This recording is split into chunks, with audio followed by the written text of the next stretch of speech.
Oscar Bevis for the Stomping Ground, powered by Wow Hydrate and available on the Zone. The big man, Frazer Clarke, joins me. What's happening, mate? All good, mate. All good, mate. Just enjoying a nice summer's day, Saturday. Off to watch the mighty Burton Albion in a minute, so all good. Who are you boys playing today?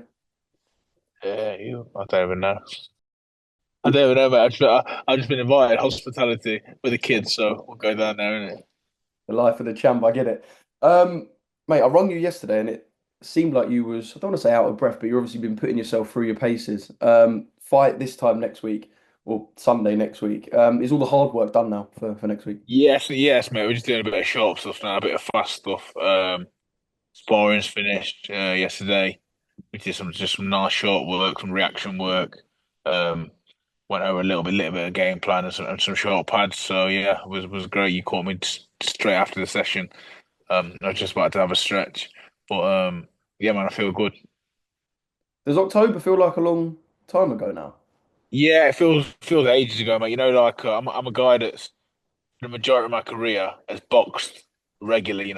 15 times a year, sometimes 20 times a year, 1 year, Joe. So to have such inactivity in between fights it's difficult as a pro, but obviously you're fighting longer rounds and you can get injuries like what happened last time. So, um, yeah, it's a bit frustrating and it's difficult, but like I say, I'm back now. I'm fit.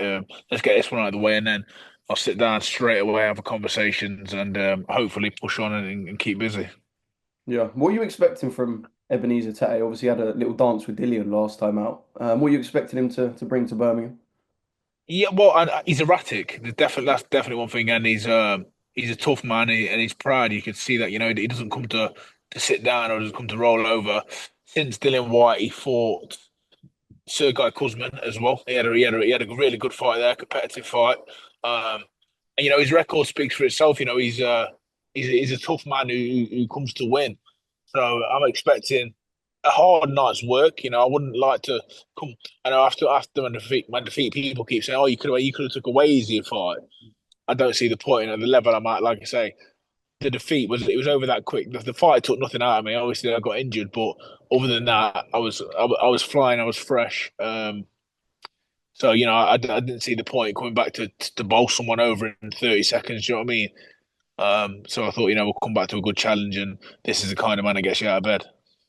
Yeah, and I know you won't look past what you've got to do next Sunday, but there's going to be a lot of attention, perhaps a little bit more attention on what you say afterwards. I saw you at the co-op the other day, and you was a little bit pissed because you was like, if there was not a controversial ending to TKV Adelaide, I was here to try and dish out a bit of smoke and build up a fight. They had their controversial ending.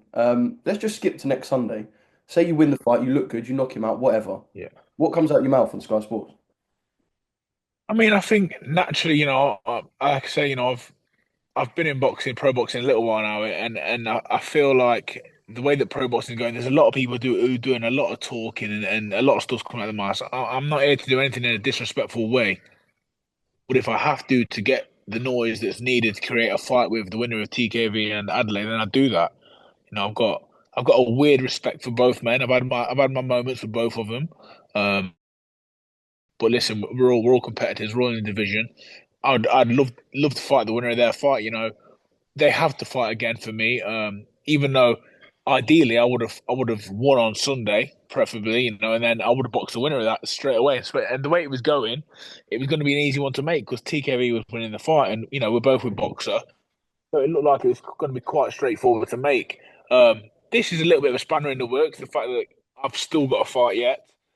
And listen, it's heavyweight division. We all know anything can happen, but I'm planning on coming through that with flying colours. Um, and then they've got to fight again now, which isn't a problem. I can either fight again, or I think if I don't fight, if there's no plans for me to fight, what I'm going to do is I'm going to go and seek the best rounds I can get wherever it is in the world. Whether that's going to America for 8 weeks, or in Europe somewhere, or even England. I'm going to do a tour of the gyms or wherever I can get some good work and do some real good learning. Yeah, I want to talk about that fight between TKV and Adelaide. Like you were Yeah. saying, you thought it was kind of comfortable for TKV up until the stoppage.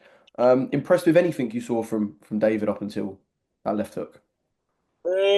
listen, I think it's clear when he does let his hands go, he can punch, and he's got fast hands.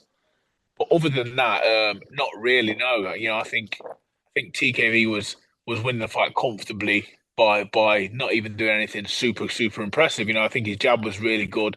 I think if TKV wanted to step it up, I think he possibly could have got Adelaide out of there. I think he was that open to the shots. And it's just for me, it was a bit of an anticlimax for a man with so much anger, so much talk in the build up to then get in there and be useless like he was.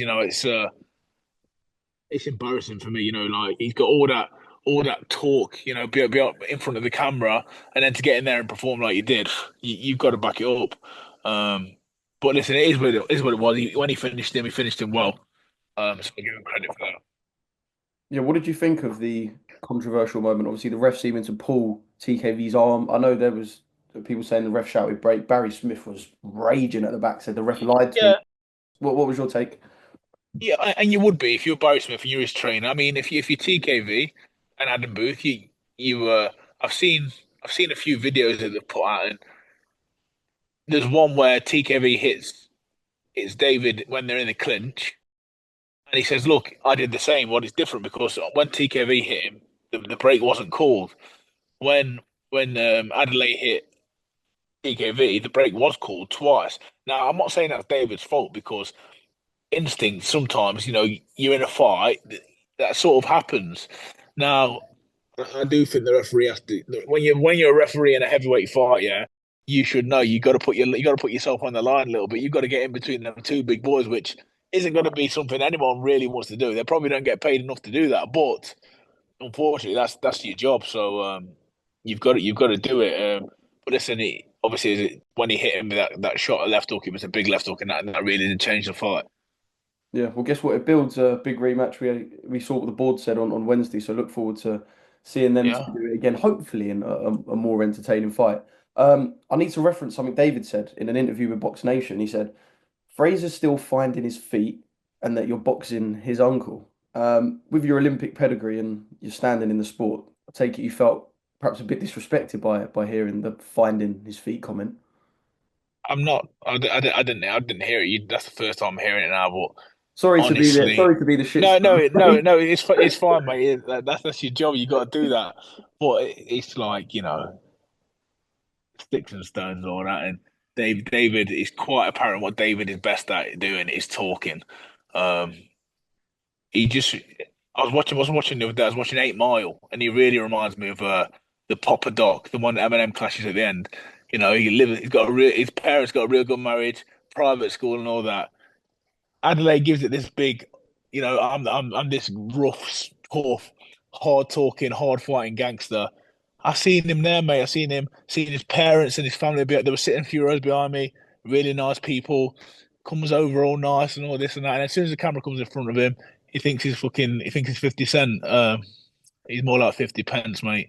And his boys, a lot of them, they're all a bit, they're all smoking, arseholes like this, mate. Little tiny arseholes when it comes to it. Um, but listen, yeah, he can say what he wants. Hopefully, like I say, I'd like to fight Jeamie, but I think I prefer to fight Adelaide just so I can put a smashing on him.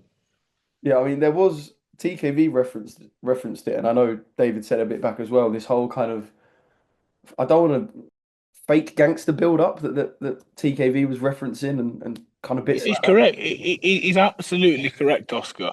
He couldn't be more like he couldn't be like more bang on the money. He's very much a talker. Is Adelaide. There's a little story. We was at a show in Birmingham. We had a little bit of a confrontation. I ended up in a car park with him and his two sidekicks. One that looks like Sherman Clump, and the other one that looks like he thinks I don't know who he thinks he is. I think it might be his brother. Um, I was in the car park with. I ended up in a car park with him because we had a dispute inside. So I go outside, off site and everything. I was out there for 10 minutes, all three of them talking bollocks. Nothing got done. I was there on my own. My missus come out and she says, "Look, this is embarrassing. You're out here with three of them. They come inside, give me the big one. None of them did a thing. None of them. none of them had the bollocks to put a finger on me. And even after I begged them to do it. I begged them all to do it. I see these people all the time, all talk, big mouths, nothing about them. Like I say, little tiny balls, nothing really, nothing behind them. Um, so I've seen these people, dealt with these people for many years. They call me country boy, this and that, mate. Let me tell you about us farmers, mate. If it really comes to it, you end up in a fucking barn with a load of pigs, mate, but blindfolded. You know what I mean? So listen, it's all good, it's all fun. Um, listen, I wish them both well in the fight, but I'd say Adelaide is the one I'd love to fight more because I'd love to hurt him. Mate, regardless of what happens in the rematch, after this interview, I need to see you and David anyway. Just for the fucking build up. Yeah, I just think I just think it'll be a good fight as well. Like I say, we ain't like even me and TKV were like, I'm not the biggest fan of TKV, but I've got a bit of respect for him. At least he don't talk rubbish, don't talk shit. He doesn't he doesn't fake it. The other guy, I've got no time for him. He fakes it. He thinks he's something he isn't. Thinks he's a big fucking celebrity.